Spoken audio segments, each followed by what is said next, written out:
Ask key questions. Next, ask a few simple questions. The goal of these questions are to help them reflect on their past.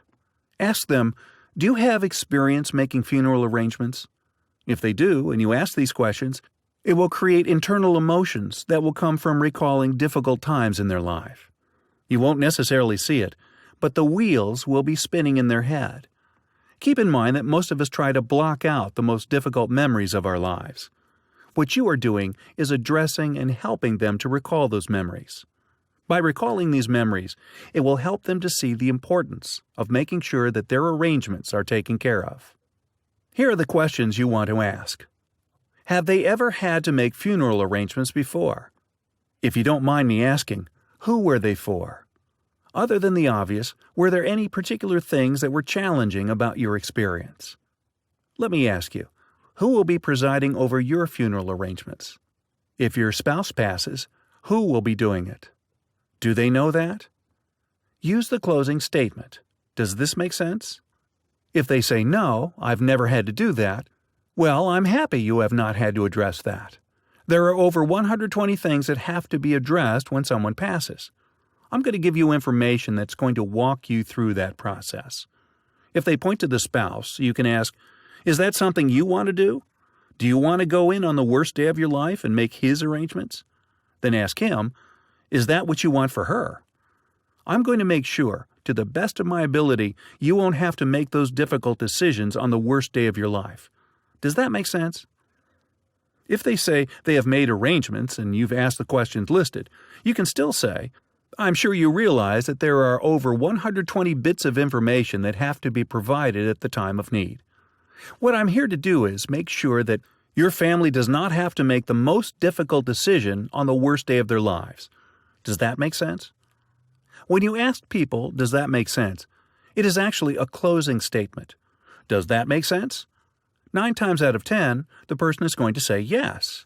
What you want to do is get them into the habit of saying yes. Sometimes you will say, does that make sense? And the person will ask you a question instead of answering.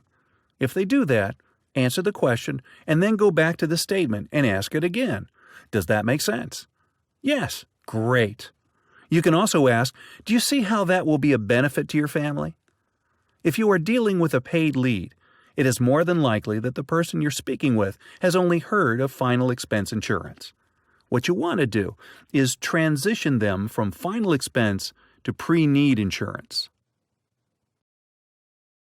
Letter of instruction. The next thing you want to go over with them is the letter of instruction.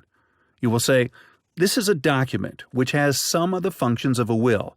It is not a will, but it provides the family with some instruction in the event something happens to you. The first thing you want to do is pull it out and say, my goal in coming is to make sure you have the right information.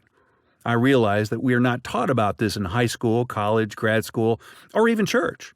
We are really left out there to fend for ourselves. This makes it really difficult for us at the most difficult and vulnerable times in our lives. It's really not fair. And so I want to make sure you have the right information. I'm going to leave a copy of this with you. It's not a will, but it provides the family with instruction on what to do and where to go in the event something happens to you. First of all, it talks about who is your POD, or your point of death representative. Every person needs to go to his or her bank and set up a point of death representative. If you don't have that person, if something happens to you, more than likely, your bank account is going to get frozen. The account will go into probate, and your creditors will have first access to your funds. Even if you have a will, a judge can still freeze your account, and you are at his or her mercy. If you have a POD, that person, only after you pass, will have access to your account. They will be able to utilize it for whatever needs to be taken care of on your behalf. Does that make sense? What you will find is that most people do not know this information. They do not have a POD, and they will appreciate you for providing this much-needed information. You will communicate to the customer. The letter of instruction allows you to list information concerning your employer, any insurance policies.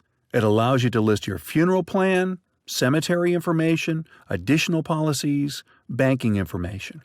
It shows a list of your important papers and where they are. This way, your family will not have to go searching for things as they are grieving. You will be able to guide them even though you are not there. It will show the cars and property you own, as well as who they are supposed to go to. This way there won't be any disagreements. I'm going to make sure you get a copy of this as well. You want to put it aside and not give it to them. You don't want to give them any of your materials until you're done. Why, might you ask? Because they will start looking at the materials and stop focusing on you. They will get distracted. You want to be in control and have them focused on you at all times. Gift of Love or Memorial Planning Guidebook. The next thing you want to pull out is the Gift of Love, or better known as the Memorial Planning Guide. This book will allow them to plan for their funeral while they are living.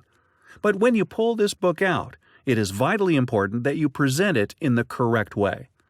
This book is one of your strongest selling tools. If presented correctly, this book is a jewel.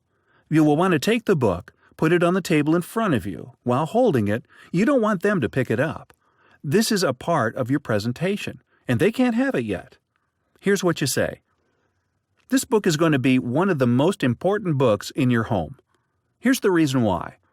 We deal with a lot of families who, even though they may get along, if something happens to you, especially if it's unexpected, you will have a family member that will have different thoughts about what should happen. Sometimes it's a result of them being in shock. You will have one family member that will come in and say, I loved mother, daddy, sister, brother so much that we need to have as nice a funeral as possible. The problem is, they may not even have a job. They just feel that someone else should handle the bill. You will have another family member that says, let's do something modest and spend the least amount as possible. Sometimes I will joke, and some people will want to roll a family member up in a carpet and be done with it. You will have someone else that says, let's do something in the middle of the road. Let me ask you, what would be right? Let them answer. The problem is, they all think they're right. We see families all the time go through this. Unfortunately, many of the family members get so upset that they do not talk to one another for years. This book is going to prevent that scenario from happening. What your family is going to do is bring the memorial planning book to the funeral home. They will present the book to the funeral director and say, this is what my mother, father, sister, brother wanted. Because you have laid out what you want, it is going to bring everyone together instead of pushing them apart. Now they are going to come together to fulfill your wishes. Now they don't have to make that most difficult decision on the worst day of their lives. Does that make sense? Once you communicate that, you need to open the book to page 7, where it says Funeral Services, Instruction, and Information.